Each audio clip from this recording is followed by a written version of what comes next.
Hey, my battery died, but I carry a backup battery, so I may combine it. I probably will just upload these as a part 1 and a part 2. Hatred is the poison we drink, hoping someone else will die. The negative emotions are internal. I'm just trying to catch myself back up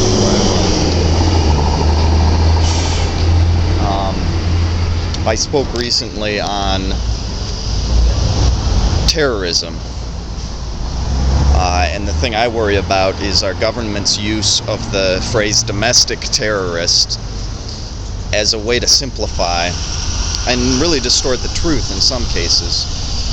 Just by throwing this label at someone, it will allow them to get popular support by people who aren't going to look into the nuances of the case, etc. Etc. The way to start a sentence without knowing where you're going.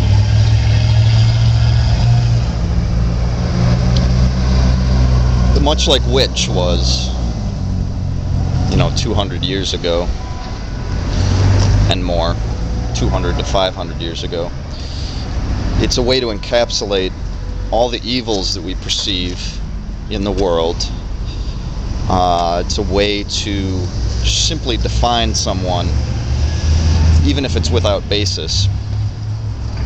And it can be manipulated, certainly. It can be applied carelessly.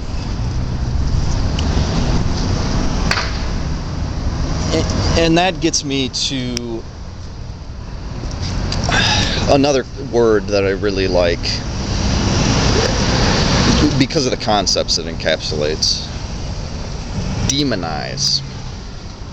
To demonize someone is to distort their image in such a way that they are seen as inhuman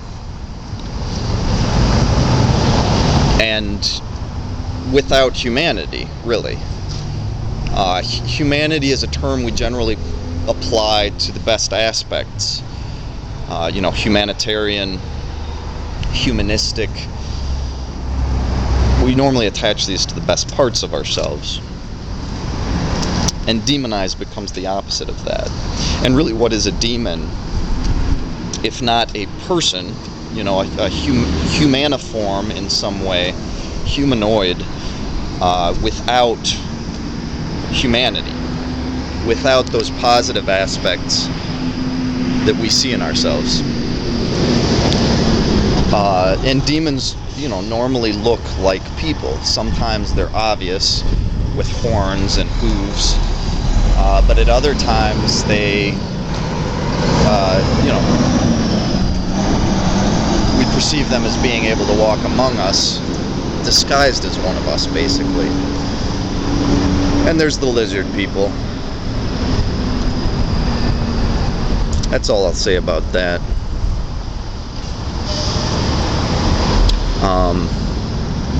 But yeah, this process of demonization,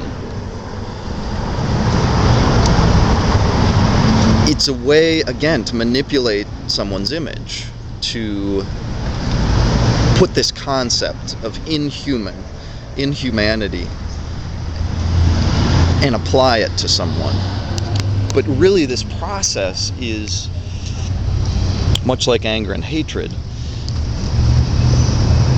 It's kind of backwardsly self-fulfilling, because by doing this, we turn ourselves into demons.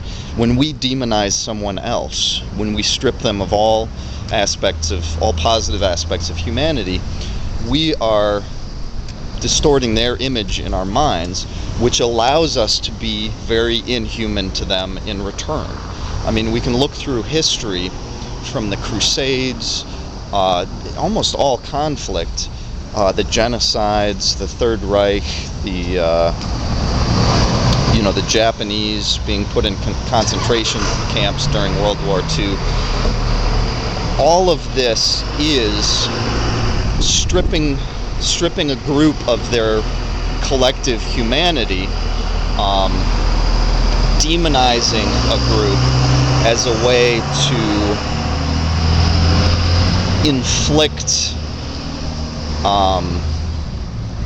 inflict pain or trauma, or to kill them without losing the appearance of our morality.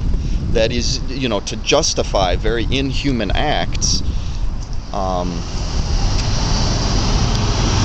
by claiming that our enemy is inhuman. So anyways, I guess the question growing on my mind is, what do I want to eat for lunch? And I'm sorry if that's a letdown, anticlimactic, but in summary, we need to be careful about how we handle our own negative emotions, how we handle other people's images in our own mind. This can extend even to terms like liberal, right-wing,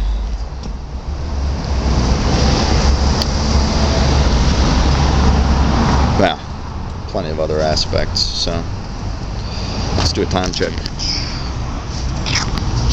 Yeah, the two of those add up to about 10 minutes, I think. But keep that all in mind. Hate, when you experience hate, that's something internal.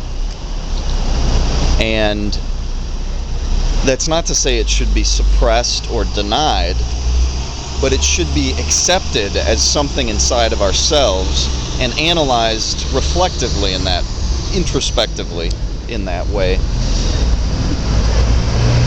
And especially when we feel great anger or hatred towards someone, we should analyze how that reflects ourselves, what we can learn about ourselves through that negative emotion. Because it's only by accepting our own shadows that we can overcome them. Denial just makes it build up, suppresses. So anyways,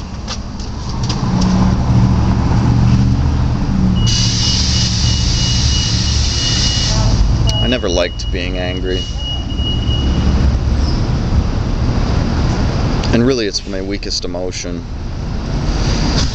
It was only about a week after the September 11th, 2001 attacks occurred that I realized that anger would be a natural reaction to it. And that made me realize how unusual I am, that I hadn't even experienced it. The closest I got was frustration, because of my feeling of helplessness, that I didn't know what I should do, how I should react.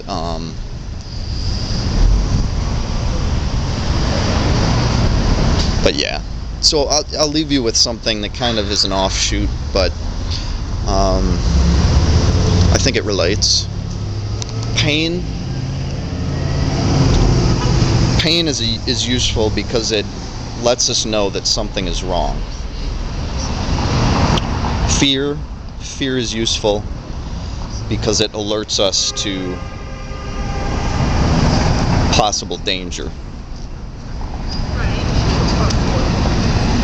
And again, anger and hatred are not things which should be suppressed or denied, but they give us a chance to understand more about ourselves, grow as people, etc. So, global harmonics.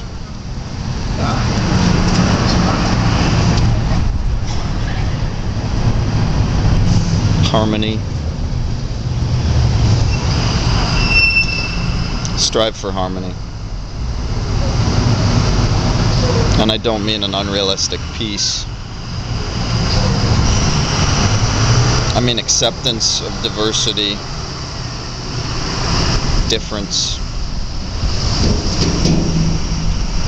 and support for others.